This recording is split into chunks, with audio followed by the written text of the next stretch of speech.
আজ যাবো ঋষভের জন্মদিনে। হাই এভরিওয়ান, আমি প্রীতি, তোমাদের সকলকে জানাই আরো একবার ওয়েলকাম। আমি আর বোন দুজনে রেডি হয়ে বেরিয়ে পড়েছি ঋষভের জন্মদিনে যাওয়ার জন্য। বাইরে বেরিয়ে দেখি প্রচণ্ড রোদ, তাই একটা ছাতাও নিয়ে নিয়েছিলাম।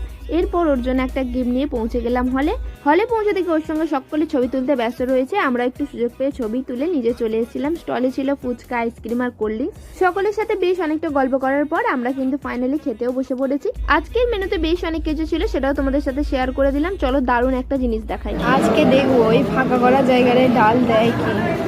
অন্যজন হলে হয়তো ফা হয়ে যেত, কিন্তু আমার সাথে একদমই সেটা হয়নি। একদম পারফেক্ট জায়গায় ডালটা দিয়েছিল। পটল চিংড়িগুলো কিন্তু বেশ বড় ছিল। এরপর ছিল দই কাল্লা, যেটা খেতে কিন্তু দারুণ লেগেছে আমার।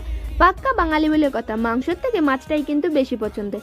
এরপর ছিল ফ্রাইড রাইস আর চিকেন, তারপর চাটনি, পাঁপড়, পায়েস, ধবধবে সাদা একটা রসগোল্লা, তার সাথে বাটারস্কচ সন্দেশ।